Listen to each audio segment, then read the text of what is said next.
My name's Emma Carter, and I'm 25 years old, scraping by in a world that feels like it's stacked against me. I'm chasing a dream to become a public interest lawyer, the kind who fights for people who have been kicked around by life, families losing their homes, workers getting stiffed, folks who don't have anyone in their corner. But let's be real. Law school costs a fortune, and I'm drowning in bills. My tiny apartment's a mess of secondhand furniture and dog-eared law books, and my part-time job at a legal aid clinic barely keeps the lights on. Scholarships help, but they're like Band-Aids on a broken leg. I didn't grow up with much. My mom and I lived paycheck to paycheck, making do with thrift store clothes and dreams bigger than our bank account. But my grandfather, Henry Carter, was different. He was a big-shot entrepreneur who built a real estate empire from nothing. To me, though, he was just Pops, with his warm laugh and stories about outsmarting the odds. He'd call me his little advocate when I'd argue for extra ice cream or stand up to bullies. He always said he'd make sure I could go to law school, and when he died 6 months ago, I held onto that promise like a lifeline. That dream keeps me going, even when rejection letters from grants pile up and loan officers laugh me off. I've got sticky notes with Pops, words taped to my mirror. "Keep fighting, Emma. The world needs you." I'm not giving up, no matter how many times life knocks me down. I know I've got to make this happen, not just for me, but for everyone who needs someone to fight for them. Then there's Aunt Vivian, my grandfather's younger sister, and let me tell you, she's a piece of work. She's got this icy smile that never reaches her eyes, and she's obsessed with money and status. Think designer clothes, fancy cars, and a house that looks like a museum. Vivian's always acted like she's above the rest of us, but she's got a special kind of venom for me. Maybe it's because I don't kiss up to her, or because Pops saw something in me she never had. Whatever it is, she's never hidden her resentment, and now she's got the power to ruin everything. Vivian's the executor of Pop's estate, which means she's in charge of his will and all the wealth he left behind. I thought the will reading would be my chance, just a piece of his estate to cover law school to keep his promise alive. But Vivian stood up in that lawyer's office, all smug, and dropped a bombshell. Pops left everything to her. Every dollar, every property, every last cent. I felt like I'd been punched in the gut. My mom squeezed my hand, my cousins whispered, but Vivian just stared at me, daring me to challenge her. I didn't cry, not in front of her, but I knew something wasn't right. Pops wouldn't do this to me. He wouldn't. Vivian's been acting like she owns the world ever since, lording her new wealth over the family. But I'm not buying it. I know Pop's better than that, and I'm going to find out what she's hiding. This isn't just about money. It's about keeping my grandfather's promise and proving I'm not the nobody Vivian thinks I am. I'll never forget the day I got the call about Pops. It was a rainy Tuesday morning, and I was hunched over my desk, surrounded by case law notes and a half-empty coffee mug, cramming for a pre-law exam. My phone buzzed, and my mom's voice on the other end was barely a whisper. "Emma, honey, it's your grandfather. He's gone." My heart stopped. Henry Carter, my Pops, the man who'd been my rock, my cheerleader, my biggest believer, he was gone. A heart attack, sudden and merciless, had taken him in the night. I sat there, staring at my notes, the words blurring as tears stung my eyes. I wasn't ready to lose him, not now, not when I was so close to making him proud. Pops wasn't just family, he was a legend. He de-built a real estate empire from nothing, turning a single rundown apartment building into a portfolio that spanned the city. But to me, he was the guy who'd slip me an extra $20 when Mom wasn't looking, who'd tell me stories about outsmarting shady developers and always believed I'd be a lawyer someday. "You've got fire, Emma," he'd say, his eyes twinkling. "You're gonna change the world."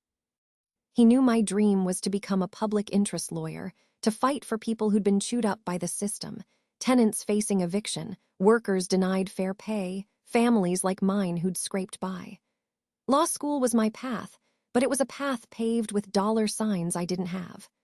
Pops promised he'd help, and I clung to that promise like a lifeline. The funeral came and went in a haze of grief. Family members I hadn't seen in years filled the church, their faces a mix of sorrow and calculation. I noticed Aunt Vivian, Pop's younger sister, hovering near the front, her designer heels clicking on the floor, her face unreadable behind oversized sunglasses. She didn't cry, not once. I should have known then that something was off, but I was too lost in my own pain to see it. All I could think about was how much I missed him, how I'd never hear his laugh again, how I'd give anything to tell him one more time that I'd make him proud. A week later, the will reading loomed like a storm cloud. It was set for a Friday afternoon at the office of Pop's lawyer, Mr. Hargrove, a stern man with a penchant for bow ties and an office that smelled like old leather and dust. I dressed carefully that morning, pulling on my only nice blazer, the one I'd bought second-hand for mock trial competitions. I wasn't expecting a fortune, just enough to cover law school tuition, maybe a little extra to ease the constant knot in my stomach over rent and bills. Pops had always said he'd take care of me, and I believed him. I had to. Without that money, I'd be forced to drop out of my pre-law program. The dream I'd fought so hard for nights spent studying until dawn, scraping by on instant noodles, dodging loan officers who saw me as a risk, would slip away. The lawyer's office was packed when I arrived. My mom sat beside me, her hands twisting a tissue into knots. My cousins, Liam and Sophie, were there, along with a few distant relatives I barely knew. And then there was Vivian, sitting at the head of the table like she owned the place. Her silk blouse probably cost more than my monthly rent, and her perfectly manicured nails tapped impatiently on the polished wood. She didn't look at me, not once, but I felt her presence like a cold wind. Vivian had always had it out for me, ever since I was a kid. Maybe it was because I didn't fawn over her wealth, or because Pops saw something in me she couldn't stand. Either way, she'd made it clear I was beneath her. Mr. Hargrove cleared his throat, adjusted his glasses, and opened a thick folder. "We're here to read the last will and testament of Henry James Carter," he began, his voice dry as the pages he held. My heart pounded. This was it, the moment I'd been waiting for, the moment that could change everything. I pictured Pop's face, his warm smile, his promise. "I'll make sure you get to law school, Emma." I leaned forward, holding my breath. And then it all fell apart. Henry Carter's estate, including all properties, investments, and liquid assets, is to be distributed as follows, Hargrove read, his tone flat. "To my sister, Vivian Elaine Carter, I bequeath the entirety of my estate, to be managed and distributed at her discretion as executor." The room went silent. My mom gasped. Liam's jaw dropped. I felt like I'd been slapped, the air sucked out of my lungs. Everything, to Vivian. I looked around, expecting someone to protest, to say it was a mistake, but Vivian just sat there, a faint smirk curling her lips. She didn't look surprised. She looked prepared. "Excuse me," I managed, my voice shaking. "There must be some mistake. My grandfather, he promised me." I trailed off, my words sounding small in the heavy silence. Hargrove peered at me over his glasses, his expression unreadable. "There's no mistake, Miss Carter," he said. "This is the most recent will from 1 year ago, duly signed and notarized. I'm afraid there are no provisions for other beneficiaries." No provisions, no inheritance, no law school. I felt the room spin, my dreams crumbling like ash. My mom reached for my hand, but I barely felt it. All I could see was Vivian, her eyes finally meeting mine, cold and triumphant. She didn't say a word, but her look said it all. I win. The rest of the meeting was a blur. Relatives murmured, some shocked, others already calculating how to cozy up to Vivian. I stumbled out of the office, my mom at my side, and made it to the sidewalk before the tears came. I wasn't crying for the money, not really. I was crying for Pops, for the promise he'd made, for the betrayal that cut deeper than I could have imagined. How could he do this? How could he leave everything to her? But as I stood there, rain soaking through my blazer, a spark of doubt flickered in my mind. Pops wasn't a liar. He'd never break his word, not to me. I thought of the way Vivian had smirked, the way she'd avoided my questions about Pops in the weeks before he died. Something wasn't right. I didn't have proof, not yet, but I knew in my bones that Vivian was hiding something. She'd always been greedy, always jealous of anyone who threatened her control. Had she manipulated Pops, forged the will? I didn't know, but I was going to find out. The stakes were higher than ever. Without that inheritance, I'd have to drop out of my pre-law program. I'd lose my shot at law school, my chance to honor Pop's belief in me, my dream of fighting for the underdog. But I wasn't going down without a fight. Vivian thought she'd won, but she didn't know me. I was Emma Carter, Pop's little advocate, and I was going to get to the truth, no matter what it took. The rain hadn't stopped since the will reading, and neither had the ache in my chest. I sat on my lumpy couch, staring at the cracked ceiling of my apartment, replaying Aunt Vivian's smirk over and over. That look, like she'd won some sick game, made my blood boil. She thought she'd buried me, thought I'd slink away and let her steal everything Pops had built. But she didn't know me. I'm Emma Carter, and I don't give up. Not when it's about my grandfather's legacy, not when it's about the promise he made to me. I wasn't just fighting for money. I was fighting for the truth, for Pop's memory, for my dream of becoming a lawyer. And I was going to prove Vivian wrong, no matter how long it took. That night I couldn't sleep. My mind kept circling back to Pop's words, the ones he'd said 100 times when I was growing up. "Emma, you're my little advocate," he'd grin, ruffling my hair. "I'll make sure you get to law school. You're gonna do big things." He de-promised me that support, not just with words, but with the pride in his eyes. I remembered the summer I'd spent interning at his office, how he'd pull me aside to talk about his business, his life. He'd always been wary of Vivian, his younger sister. "She's got a heart for gold, but only the kind that glitters," he'd said once, shaking his head. "Don't ever let her fool you, Emma." Back then, I thought he was just venting. Now, those words felt like a warning. Vivian's claim that Pops left her everything didn't add up. Dee never trusted her greed, never liked how she flaunted her wealth or manipulated family gatherings to make herself the center of attention. Why would he give her total control? I tossed and turned, picturing the will reading, Vivian's cold stare, the lawyer's flat voice, the way the room had gone silent. Something was off, and I wasn't going to sit around crying about it. I had to fight back, had to find out what really happened to Pop's will. By morning, I'd made up my mind. I was going to dig into his intentions, no matter how deep I had to go. I started with what I knew. Pop's lawyer, Mr. Hargrove, was the one who'd read the will, so he was my first stop. I called his office and booked an appointment, my hands shaking as I dialed. The next day, I walked into that same stuffy office, the smell of leather and dust hitting me like a wave of bad memories. Hargrove looked up from his desk, his bow tie as crooked as ever, and gave me a tired smile. "Miss Carter, I'm sorry for your loss," he said, like it was a script. "What brings you here?" "I need to know about my grandfather's will," I said, sitting up straight. "The real one. He promised me he'd help with law school. He wouldn't have left everything to Vivian." Hargrove's smile faded. "I understand you're upset, but the will I read was notarized and legally binding. There's no other version." I leaned forward, my voice steady despite the knot in my stomach. "Can you tell me when it was signed? Who was there? Anything?" He sighed, flipping through a file. "It was updated 6 weeks before Henry's passing. He met with me alone, and it was witnessed by 2 of my staff. That's all I can share." 6 weeks. Pops had been sick then, weaker than usual. I remembered visiting him, how he'd seemed tired but still sharp, still himself. Had Vivian pressured him? I pressed Hargrove for more, but he stonewalled me, saying client confidentiality tied his hands. I left his office frustrated but not defeated. If Hargrove wouldn't help, I'd find answers somewhere else. Next, I dove into family records. Pops had kept everything, letters, contracts, old photos, in his study at the estate.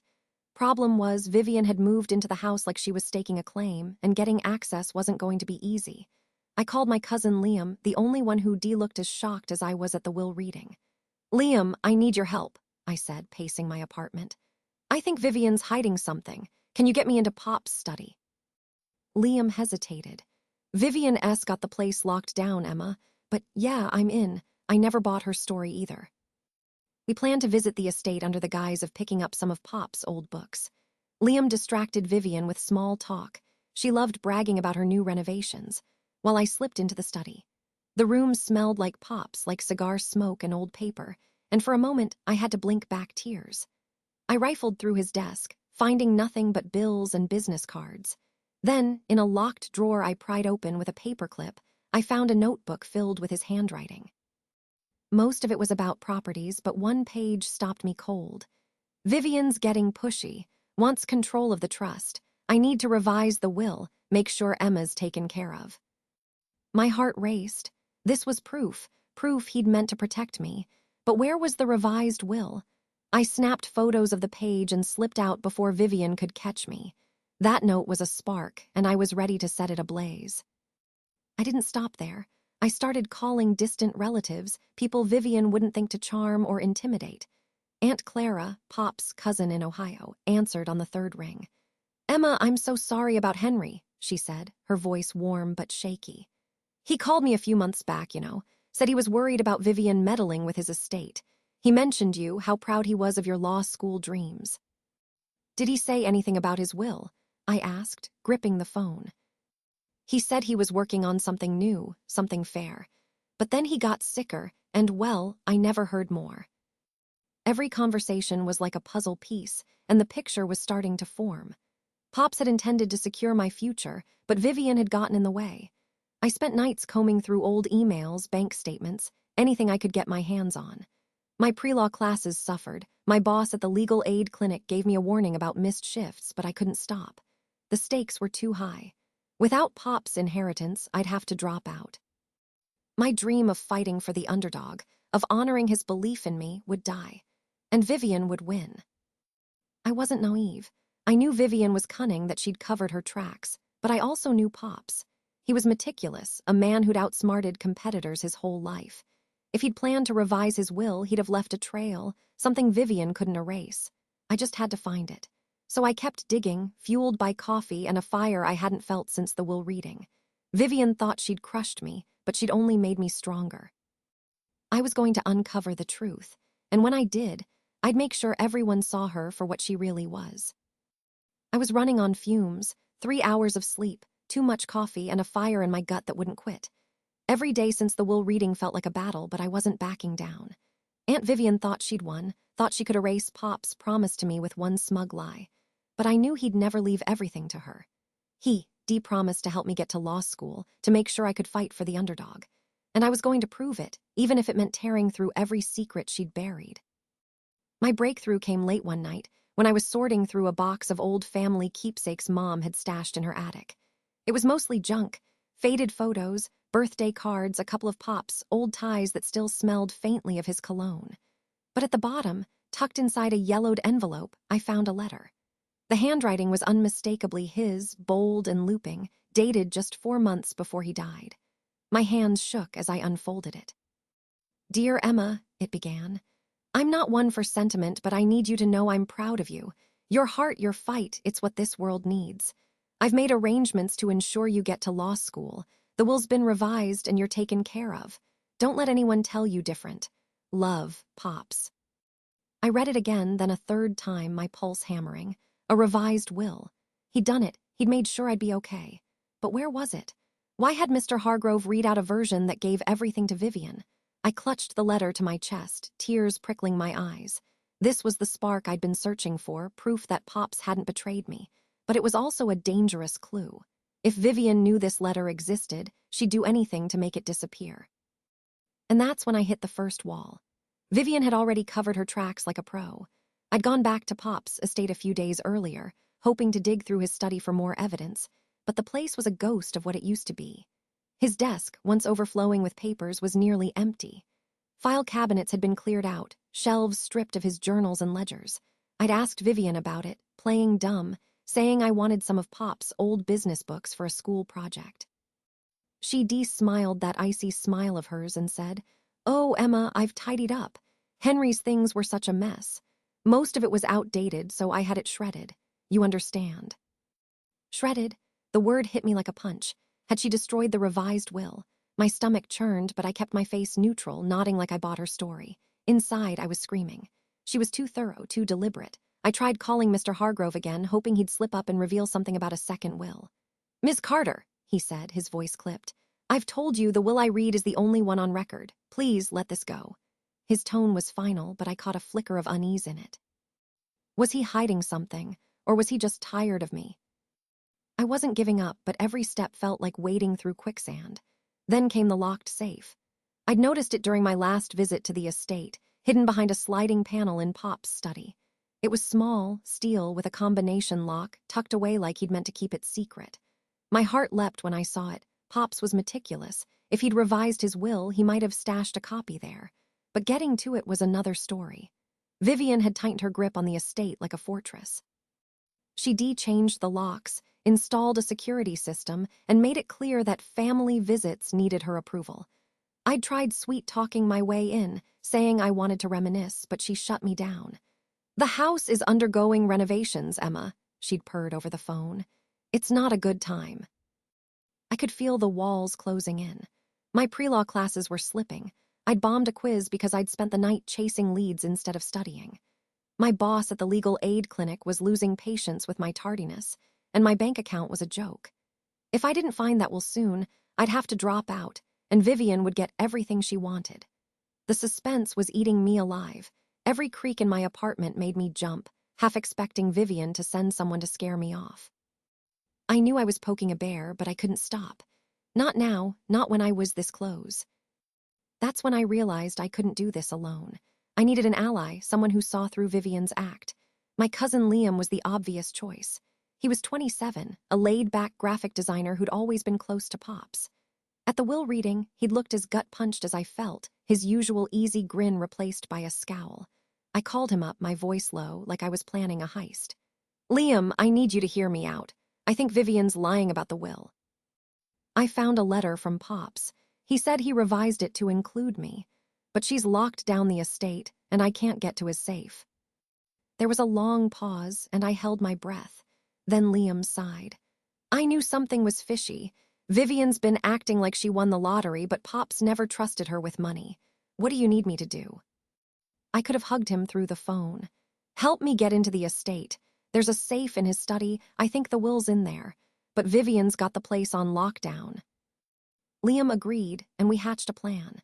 He'd visit Vivian, pretending to need her advice on some art project. She loved being flattered, and keep her distracted while I snuck into the study. The next Saturday, we pulled it off. Liam showed up with a portfolio of sketches, laying it on thick about how he valued her refined taste. Vivian ate it up, leading him to the living room to discuss his work. I slipped in through the back door, heart pounding, and made a beeline for the study. The safe was still there, glinting in the dim light. I tried a few combinations, Pop's birthday, mine, their anniversary, but nothing worked. I was sweating, my hands shaking, when I heard Vivian's voice getting closer. I snapped the panel shut, grabbed a random book off the shelf to look busy, and barely made it out before she walked in. "Emma," she said, her eyes narrowing. "What are you doing here?" "Just looking for some of Pop's old books," I stammered, holding up the one in my hand. It was a biography of some dead economist. She didn't buy it, I could tell, but Liam swooped in, babbling about his project, and we got out of there. I didn't get the safe open that day, but I had Liam now, and that changed everything. He was as skeptical of Vivian as I was, and he promised to help me figure out the combination. The letter, the safe, Pop's distrust of Vivian, it was all coming together, but Vivian's obstacles were bigger than I'd expected. She de-stripped the estate of evidence, locked away secrets, and had the lawyer in her corner. But I wasn't done. That safe was my next target, and I'd crack it if it was the last thing I did. Vivian could hide the truth, but she couldn't bury it forever. The air felt heavier every day, like a storm brewing just out of sight. I'd been digging into Pop's will for weeks, chasing clues, and I could feel Vivian's eyes on me, even when she wasn't there. She was too smart to confront me outright, not yet, but I knew she was watching. Aunt Vivian, with her polished nails and colder-than-ice smile, was starting to catch on to my questions, my visits, my refusal to roll over and accept her lies. And she wasn't happy about it. It started with whispers. I'd call up a cousin or an aunt, fishing for anything they might know about Pop's plans, and I'd hear it in their voices, a new edge, a hesitation. "Emma, why are you so obsessed with the will?" my cousin Sophie asked one day, her tone sharp. "Vivian says you're just after the money." I nearly dropped the phone, me. Greedy. The girl scraping by on instant ramen, working double shifts at a legal aid clinic to afford pre-law classes. Vivian was spinning a story, and it was working. She'd always been good at playing the victim, twisting words to make herself the saint. At a family barbecue, I overheard Uncle Ray muttering to my mom, "Vivian says Emma's stirring up trouble, trying to cheat the family out of Henry's estate." My mom defended me, but I saw the doubt in Ray's eyes. Vivian was poisoning the well, turning my own family against me, and it hurt more than I could have imagined. I tried to shrug it off to focus on the fight, but the setbacks were piling up faster than I could handle. One night, I came home from a late study session to find my apartment door ajar. My heart stopped. I lived in a rough part of town, sure, but this wasn't random. The lock was scratched, like someone had forced their way in. Inside, my tiny place was a wreck, drawers yanked open, papers scattered, my laptop gone. Worst of all, the box where I'd kept Pop's letter was empty. I sank to the floor, my hands shaking as I realized what this meant. Someone Vivian, or someone she'd sent, knew I was onto her. I called the police, but with no proof of who did it, they filed a report and left. I didn't sleep that night, jumping at every creak, wondering how far Vivian would go to keep her secrets. Money was another noose tightening around me. My bank account was a graveyard of overdraft fees, and my boss at the clinic had given me a final warning. "Emma, you're distracted. Shape up or you're out." I was missing shifts, flunking quizzes in my pre-law program, all because I was pouring every spare second into finding Pop's real will. Dropping out loomed like a guillotine. If I couldn't pay tuition, my dream of law school, of honoring Pops by fighting for the underdog, was dead. Friends told me to let it go, to move on. "Vivian S. got the money, Emma," my roommate Tara said one night. "You're killing yourself for nothing." But it wasn't nothing. It was Pop's promise, his belief in me. Giving up felt like betraying him. Liam was my lifeline. My cousin had become my partner in this mess, his skepticism of Vivian matching my own. We'd been plotting to get back into Pop's estate, to crack that locked safe in his study. Vivian had the place on lockdown, new security cameras, a keypad on the gate, but Liam was clever. He'd grown up sneaking into places he shouldn't, and he hadn't lost his touch. "We'll get in," he promised, his eyes glinting with the same fire I felt. "Vivian's not as smart as she thinks."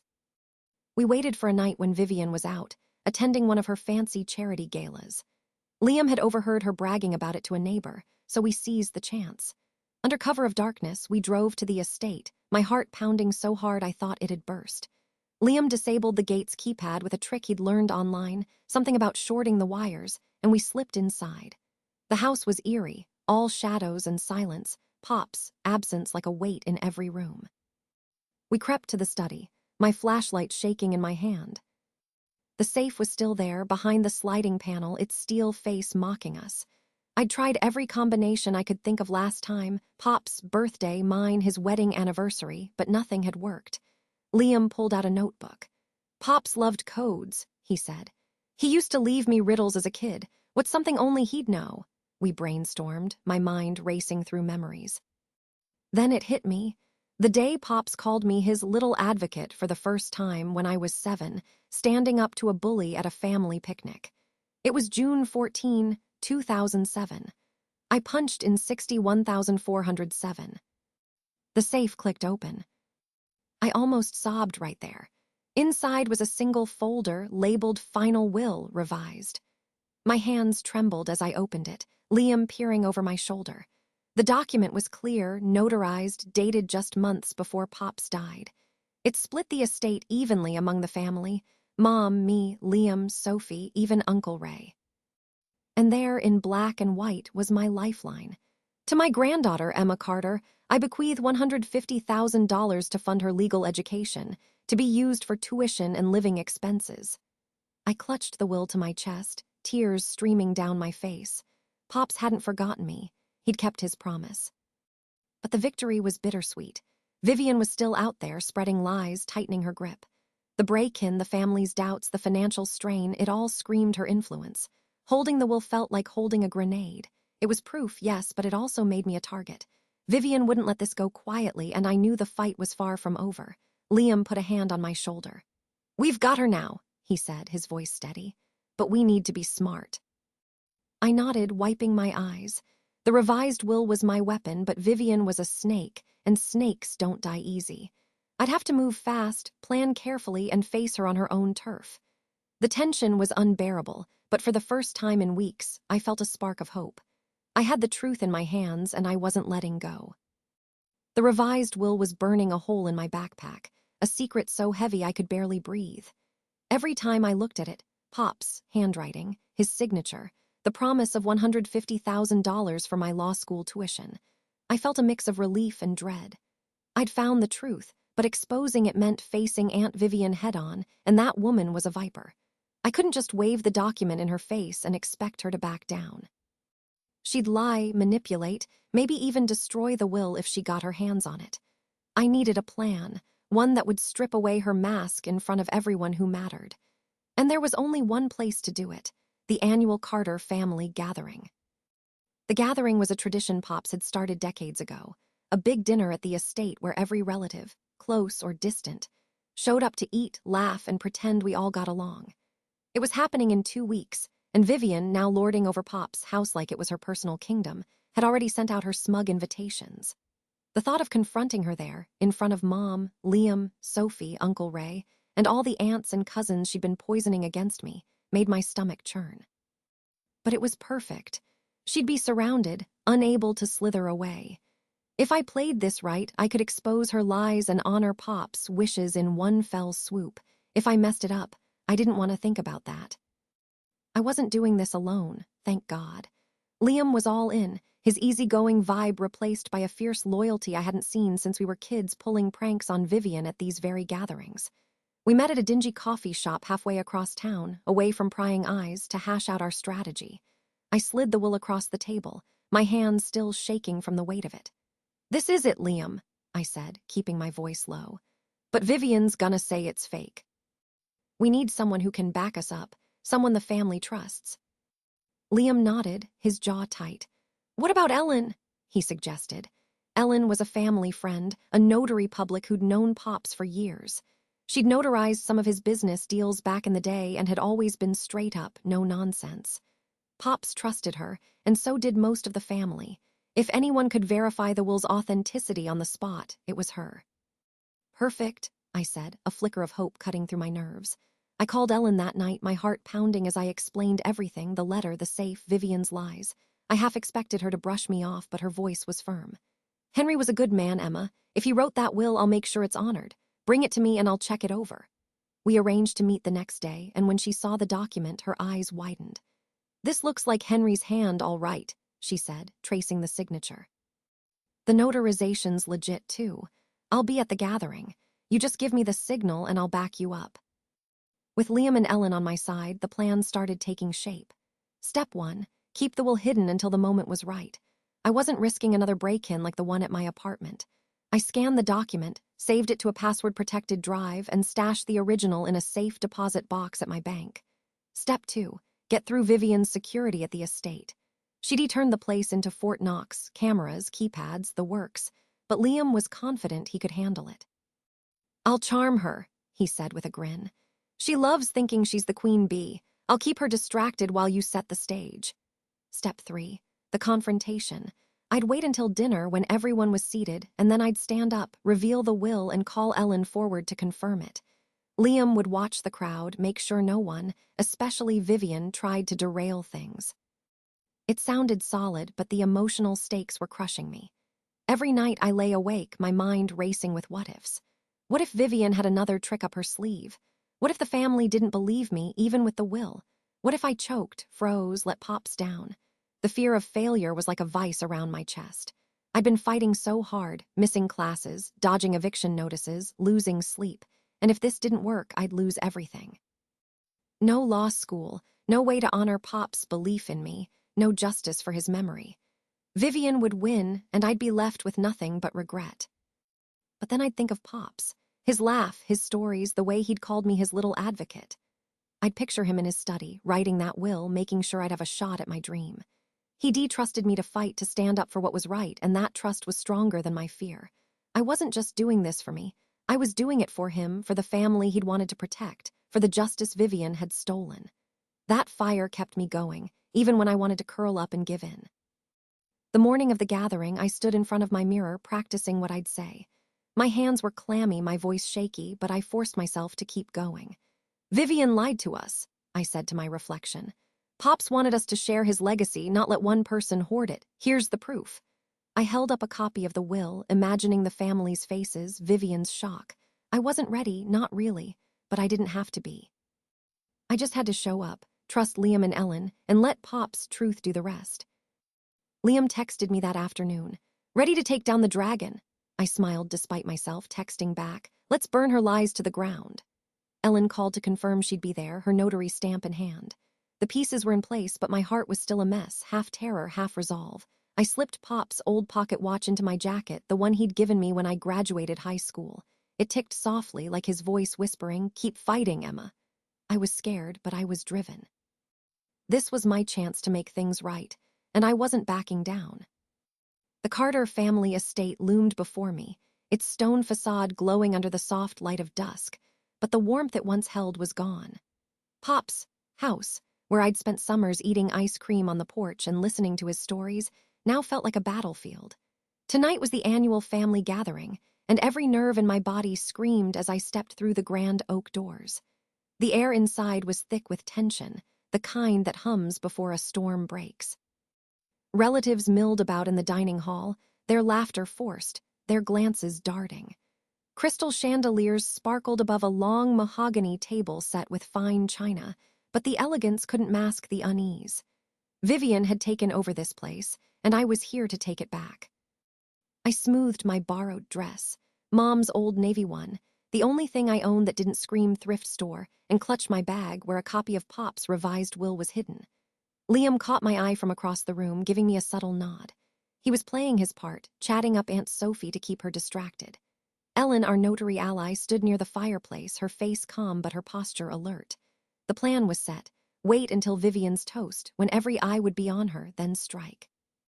My heart pounded so hard I thought it'd crack my ribs, but I held Pop's pocket watch in my pocket, its faint tick grounding me. This was for him.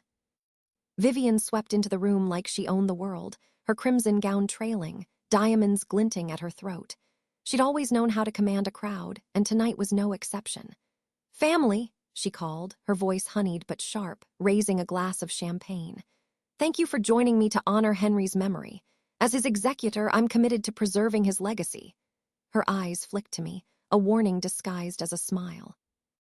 The family clapped politely, but I saw the cracks, Uncle Ray's frown, Sophie's tight lips. They'd been fed Vivian's lies about me, but they weren't all sold. She started her toast, waxing poetic about Pop's hard work, her voice dripping with fake sincerity. I couldn't wait another second. My legs shook as I stood, the clink of my glass cutting through her words. "I'd like to say something," I said, louder than I felt. Every head turned, murmurs rippling through the room. Vivian's smile froze, her eyes narrowing like a predator's. "Emma, dear," she said, her tone icy, "this isn't the time." "It's exactly the time," I shot back, pulling the will from my bag. My voice steadied as I held it up. "This is Pop's real will, revised 4 months before he died. It splits the estate fairly among us, Mom, Liam, Sophie, Uncle Ray, me. And it gives me $150,000 for law school, because Pops believed in my dream to fight for justice." Gasps echoed around the table. Mom's hand flew to her mouth, Liam grinned, but Vivian's face was a mask of fury. "That's absurd," Vivian snapped, slamming her glass down. "That's a forgery, a desperate grab for money by a greedy girl who can't accept Henry's wishes. Emma's been harassing me for weeks, trying to tear this family apart." Her words stung, but I'd expected this. She was good, turning the crowd with her wounded act. I saw Sophie nod slightly, Uncle Ray's brow furrow. They were wavering. I turned to Ellen, my heart in my throat. "Ellen, you knew Pops, you've seen his signature, tell them." Ellen stepped forward, her presence commanding. She took the will, her eyes scanning it carefully. "I've notarized Henry's documents for years," she said, her voice clear. "This signature is his and the notarization is legitimate. This will is authentic, dated later than the one Vivian presented." The room erupted in whispers, heads turning, eyes locking on Vivian. Vivian laughed, a brittle sound. "This is ridiculous. Ellen's mistaken, or worse, in on Emma's scheme. Henry trusted me to manage his estate." But her voice cracked, and I saw sweat bead on her forehead. She was unraveling. I seized the moment, stepping onto a chair to make sure everyone heard me. "Pops didn't trust Vivian," I said, my voice carrying. "He warned me about her greed, told me she'd try to take control. He wrote me a letter, said he'd revised his will to protect us all. Vivian hid it, lied to us because she wanted everything for herself." I shared stories, Pop's late-night talks about fairness, his distrust of Vivian's lavish spending, his pride in our family's roots. I saw Mom's eyes shine with tears, Liam's nod of encouragement, even Sophie's expression soften. But the real blow came from an unexpected corner. Uncle Ray stood, his face red, his hands shaking. "Enough, Vivian," he growled. The room went dead silent. "You tried to bribe me, didn't you? Last month you offered me $50,000 to keep quiet if Emma stirred up trouble. Said you'd handle her. I didn't take it, but I should have spoken up sooner." A collective gasp rose, and Vivian's face drained of color. She opened her mouth, but no words came. The family turned on her like a tide. Sophie stood, tears streaming. "How could you, Vivian? Henry loved us all." Cousins I barely knew shouted questions, their voices overlapping. Mom hugged me, whispering, "You did it, Emma." Liam gave me a thumbs up, his grin fierce. Vivian backed away, her hands raised like she could ward off the truth. "You're all mistaken," she stammered, but no one was listening. Her lies had collapsed, and she stood alone in the wreckage. Ellen raised her voice, holding the will aloft. "This document is legally binding. Henry's true wishes will be honored." The family cheered, some clapping, others crying. I stepped down, my legs wobbly, clutching Pop's watch. I'd done it, exposed Vivian, kept Pop's promise, secured my future. The estate would be shared, my law school dream alive. But as I looked at Vivian, her eyes burning with hate, I knew this wasn't the end. She'd lost tonight, but snakes like her always strike back. For now, though, I'd won, and Pop's memory shone brighter than ever. The dining hall was still buzzing, the echoes of Uncle Ray's bombshell confession hanging in the air like smoke after a fire. Aunt Vivian stood at the head of the table, her crimson gown crumpled, her face a mask of shock that was cracking by the second. The family's eyes bore into her, Mom's tearful but fierce, Sophie's betrayed, Liam's triumphant. I stood clutching Pop's revised will, my heart pounding but steady, knowing we'd just turned the tide. Vivian's lies had been laid bare, and there was no escaping the truth now. Pop's legacy, his real wishes, were finally coming to light, and I was going to make sure they stayed there. Ellen, our notary ally, took charge, her voice cutting through the chaos. "This revised will, signed and notarized by Henry Carter, is legally binding," she said, holding the document high. "It supersedes the previous version Vivian presented. Henry intended his estate to be divided equally among his family, with a specific bequest of $150,000 to Emma for her legal education." The room erupted again, not with anger this time, but with relief, murmurs of agreement, even a few claps. Uncle Ray nodded, his earlier guilt replaced by resolve. Sophie hugged her mom, both of them crying. Mom squeezed my hand, whispering, "You did it, Emma, you made him proud." Vivian tried one last stand, her voice shrill. "This is a conspiracy. You're all being manipulated by a greedy girl and a corrupt notary." But it was desperate, hollow. No one bought it. Liam snorted, and even Sophie, who'd wavered under Vivian's lies, shook her head in disgust. Ellen didn't flinch. "Vivian, the evidence is clear," she said. "The family deserves to honor Henry's true wishes." Uncle Ray stood again, his voice gruff but firm. "I move we accept this will and remove Vivian as executor. She's betrayed us all." Sophie seconded it, her voice trembling but strong. One by one, relatives raised their hands, Mom, Liam, cousins I hadn't spoken to in years. It was unanimous. Vivian's power, her grip on Pop's estate, was gone. She sank into her chair, her hands shaking, her eyes darting like a trapped animal. For the first time, I saw her not as a monster, but as someone small, undone by her own greed. But it didn't end there. Liam, ever the one to push, leaned forward. "She didn't just lie, she committed fraud. Forging a will, hiding the real one, bribing Ray, that's criminal." The room went quiet, the weight of his words sinking in. Ellen nodded. "I'll refer this to the authorities," she said. "Vivian's actions need to be investigated." Vivian's head snapped up, her face pale. "You can't, you have no proof," she stammered, but Uncle Ray's confession and the revised will were proof enough. The family agreed to cooperate with any legal action, and I saw Vivian realize, maybe for the first time, that she wasn't untouchable. The next few weeks were a blur of paperwork and legal meetings. Ellen worked with a probate lawyer to file the revised will, and the court moved quickly to validate it.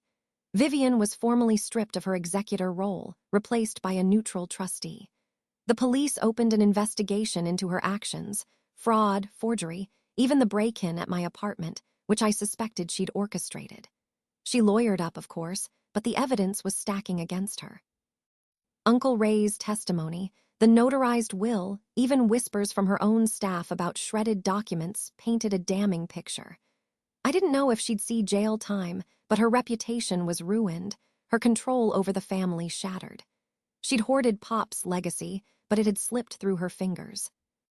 And then the moment I'd been fighting for, the inheritance. The trustee called me to a meeting, and I sat in a sterile office, still half expecting a catch. But there it was in black and white, $150,000 transferred to my account, just as Pops had wanted. I stared at the numbers, my throat tight. Law school was no longer a dream dangling out of reach. I could pay tuition, cover rent, maybe even buy a decent laptop to replace the one stolen in the break-in. But it wasn't just about me. Pops had believed in my dream to fight for the underprivileged, and I wanted to honor that in a bigger way. I set aside $20,000 to start the Henry Carter Community Legal Fund, a small nonprofit to offer free legal aid to people facing eviction or workplace injustice, the kind of people Pops always rooted for. I worked with my legal aid clinic to get it off the ground, and when we held our first meeting, I hung a photo of Pops on the wall, his warm smile watching over us. "This is for you," I whispered, my eyes stinging. I could almost hear his voice. "That's my little advocate." The rest of the estate was divided as Pops intended, equal shares for Mom, Liam, Sophie, Uncle Ray, and the others. Mom used hers to pay off her mortgage, breathing easy for the first time in years. Liam started a design studio, Sophie went back to school, and Uncle Ray donated his share to a veterans charity, making amends for his silence. The family wasn't perfect. We'd been fractured by Vivian's lies, but we were healing, drawn together by Pop's memory and the justice we'd fought for. Vivian, meanwhile, vanished from our lives. Word was she'd moved to a condo in another state, her socialite friends dropping her like a bad habit. The legal case dragged on, but I didn't care about her punishment anymore. She'd lost what mattered most to her: control, status, the family's respect. That was defeat enough. I stood in Pop's, study one last time, the trustee handing me the keys to the estate now shared among us. The safe was empty, its secrets freed. I ran my fingers over Pop's desk, remembering his stories, his laugh. "We did it," I said softly, holding his pocket watch. I was heading to law school in the fall, ready to fight for the underdog, to carry his legacy forward. Vivian's defeat wasn't just her fall, it was my victory, Pop's victory, the family's victory. And as I stepped out into the sunlight, I knew I'd never let anyone dim that light again.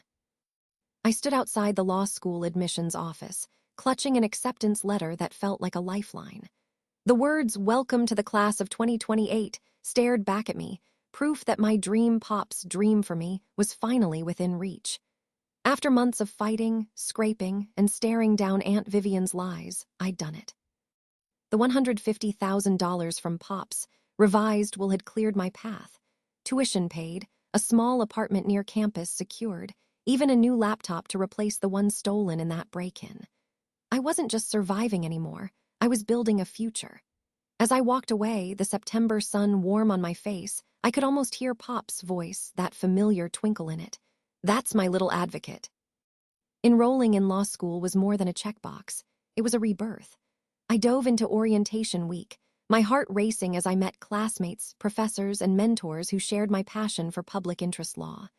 I signed up for clinics focused on tenant rights and labor disputes, the kind of work Pops would have cheered for.